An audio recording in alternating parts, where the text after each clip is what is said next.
Alors, dans ce segment, on va voir la dernière partie des formes normales, la forme normale conjonctive. Forme normale conjonctive ou FNC, donc forme normale conjonctive. Je vous rappelle que forme normale conjonctive, comme le mot C indique ici, c'est la conjonction, c'est le et des clauses disjonctives. Donc c'est le et, comme vous voyez ici, c'est le et de clause disjonctive. Ça c'est une clause disjonctive, le seul connectif c'est le ou. Ça c'est une clause disjonctive et ça c'est une clause disjonctive. Right? Donc, une forme normale conjonctive, c'est la conjonction, c'est le et des clauses disjonctives. C'est le ou des clauses, c'est le et des clauses disjonctives. Right? Contrairement à FND, FND était la disjonction, le ou des clauses conjonctives. Right? Donc, il faut faire attention à ces symboles, à ces notations. Donc, la dernière lettre ici vous indique si c'est la conjonction ou la disjonction. On a vu trois façons de trouver une FND, une forme normale disjonctive, équivalente à une formule. Donc, étant donné une formule comme celle-là, qui n'est pas du tout sur une forme normale, comment transformer cette formule, ou bien comment trouver une formule logique équivalente à cette formule, qui soit en FND ou en FNC. Pour FND, pour forme normale disjonctive, il y a trois façons. Soit qu'on fait le tableau de vérité. Lorsqu'on fait le tableau de vérité de la formule, on regarde les lignes où la formule est vraie. Chacune de ces lignes nous donne une clause conjonctive et on fait la disjonction de ces clauses. Donc pour un FND, je regarde les lignes dans le tableau de vérité de la formule où la formule est vraie, la valeur de vérité est vraie. La deuxième méthode pour FND, c'était l'arbre de vérité. Même principe que le tableau de vérité, mais avec un arbre de vérité. Et la dernière technique pour trouver un FND était les manipulations algébriques. Maintenant, pour FNC, c'est la même chose, mais on n'utilise pas l'arbre de vérité. Donc, évitez, pour une forme normale conjonctive, pour une FNC, évitez de faire l'arbre de vérité. Pour la simple raison, c'est que pour l'arbre de vérité, la méthode de l'arbre de vérité nous donne l'évaluation pour laquelle la formule est vraie. Pour une FNC, on cherche quand est-ce que la formule est fausse, pas quand est-ce que la formule est vraie. Donc bref, prenez ça comme une règle. Lorsqu'on cherche une FNC équivalente, on utilise soit le tableau de vérité, soit les manipulations algébriques, mais pas l'arbre de vérité. Il faut faire attention, il y a façon d'utiliser l'arbre de vérité, mais il faut être un peu malin, comme on dit, un peu prudent. Donc c'est pourquoi je vous conseille d'éviter l'arbre de vérité pour une FNC. Juste pour une FND, c'est correct, mais pour une FNC, évitez d'utiliser l'arbre de vérité, juste un tableau de vérité ou les manipulations algébriques. Ok? Donc voici un exemple, voici ma formule logique. Ce n'est pas sur la forme normale. Il y a l'implication ici qu'il faut bien sûr l'éliminer. Et on veut trouver une FNC. Donc, on utilise soit le tableau de vérité, soit les manipulations algébriques. Alors là, j'ai fait le tableau de vérité ici. J'ai fait le tableau de vérité de cette formule pour sauver un peu de temps. Donc, j'ai décomposé les parties et j'ai écrit le tableau de vérité. Pour une FNC, on regarde maintenant les lignes où la formule est fausse. C'est-à-dire ces lignes ici. Ici, ici, ici, et là. Donc, dans tous ces cas, la formule est fausse. Et là, pour chacune de ces lignes où la formule est fausse, on obtient une forme normale disjonctive, un ou. Regardez comment. Alors, je vais écrire la réponse ici. Alors, à la première place où la formule est fausse, ici, regardez cette valuation. Donc, ça, c'est l'évaluation qui correspond à la première position où la formule est fausse. Alors, ici, pour cette valuation, A figure comme F, faux, B figure comme vrai et C figure comme vrai. On inverte les notations ici. Si l'atome figure comme F, on écrit l'atome. Si l'atome figure comme vrai, on écrit non l'atome. Right? C'est le contraire de FND. Donc, je répète. Je regarde les lignes où la formule est fausse. Pour chacune de ces lignes, je regarde la valuation correspondante. Si l'atome figure comme faux, j'écris l'atome. Et si l'atome figure comme vrai, j'écris la négation de l'atome. C'est très simple. Alors ici, donc, pour cette valuation, A figure comme faux, donc c'est A ici. B figure comme vrai, donc j'écris non B. et C figure comme vrai, donc j'écris non C, alright? Parce que c'est vrai. Et je fais le ou. Donc ça, c'est la clause disjonctive qui correspond à cette position où la formule est fausse.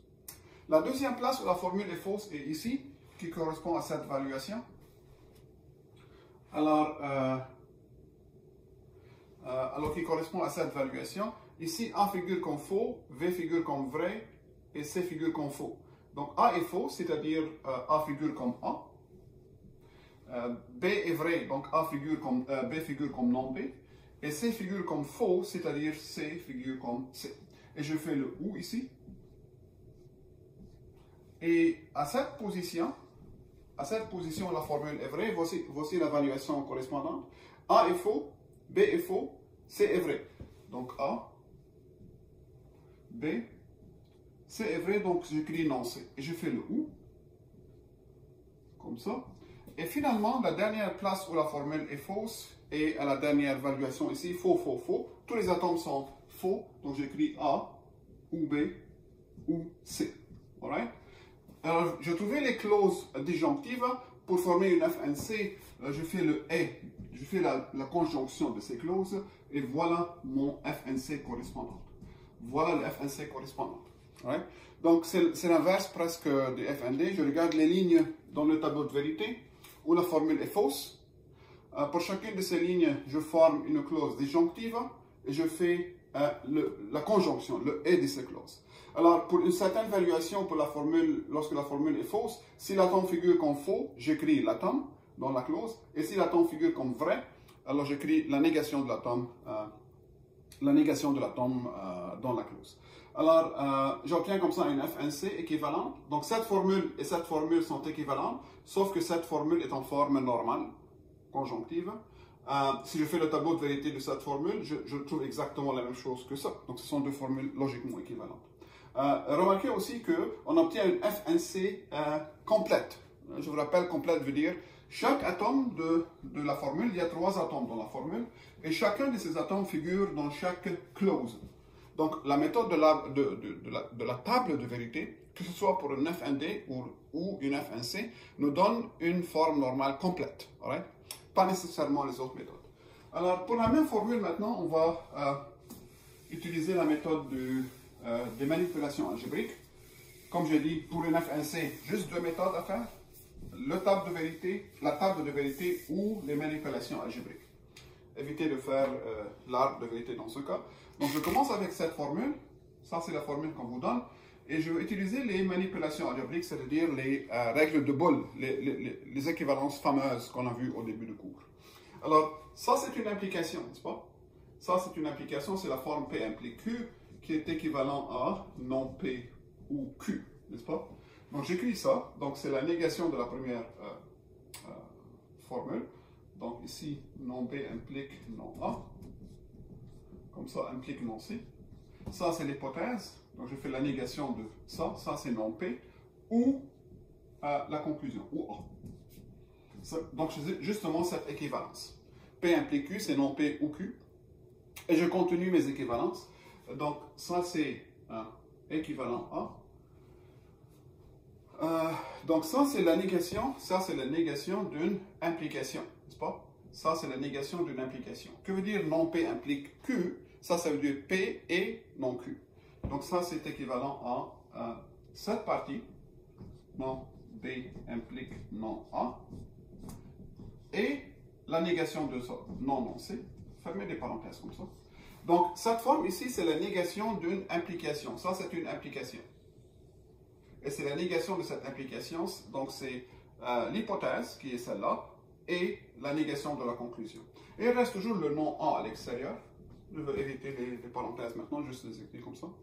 Et je continue mes équivalences. Donc, ça, c'est équivalent A. Donc, le but est d'éliminer toutes les implications, toutes les biconditionnelles et de faire la distributivité à la fin.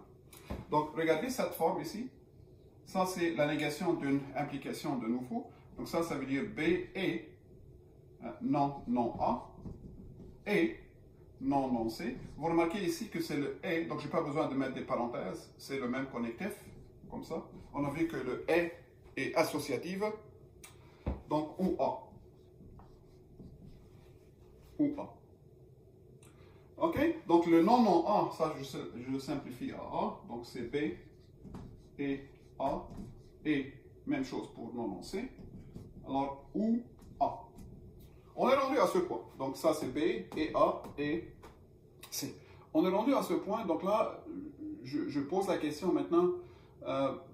Qu'est-ce qu'on va faire? Nous autres, on a besoin d'une FNC. On cherche une FNC. Donc c'est le « et ». C'est le « et » des clauses disjonctives. On va transformer ça en gamma 1 et gamma 2 et gamma 3, où chacun des gammas sont des clauses disjonctives. Alors je veux le « et » à l'extérieur. Donc ça c'est facile, je fais la distributivité. Je fais B et A. Donc B et A. Ou A et A, donc si je le fais comme ça, c'est en fait l'autre côté, donc je vais le faire comme ça. B ou A, juste la distributivité, et A ou A, et C ou A. Donc j'ai juste fait la distributivité comme il faut. Donc ça c'est équivalent à, bien sûr j'écris pas B ou A, j'écris A ou B, c'est la commutativité de OU. Et A ou A, P ou P, c'est juste P, donc et A. Et C ou A, c'est la même chose que A ou C pour l'écrire en ordre alphabétique. Donc voici une FNC équivalente. Donc ça c'est le « et » des clauses disjonctives. Remarquez que ça c'est une clause. On a dit que chaque littéral peut être vu comme une clause, conjonctive ou disjonctive, peu importe. Donc voilà une FNC équivalente. Cette FNC n'est pas complète, comme vous voyez. Dans les atomes, je vois pas tout. Dans les clauses, je ne vois pas tous les atomes. Right? Donc pour résumer ici,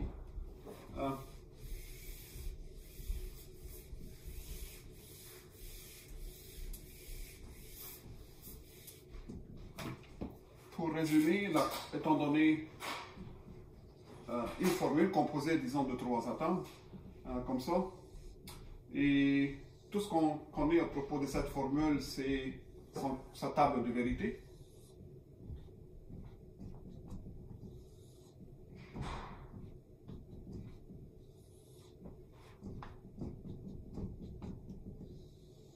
Ensuite, faux, vrai, vrai. Faux, vrai, faux. Faux, faux, vrai. Et puis, faux, faux et faux. Je donne une formule phi. Je ne connais pas la formule. Tout ce que je connais, c'est juste la table de vérité de cette formule. Donc ici, disons faux, faux, vrai, vrai, vrai et faux. Supposons que le tableau de vérité de ma formule est donné de cette façon.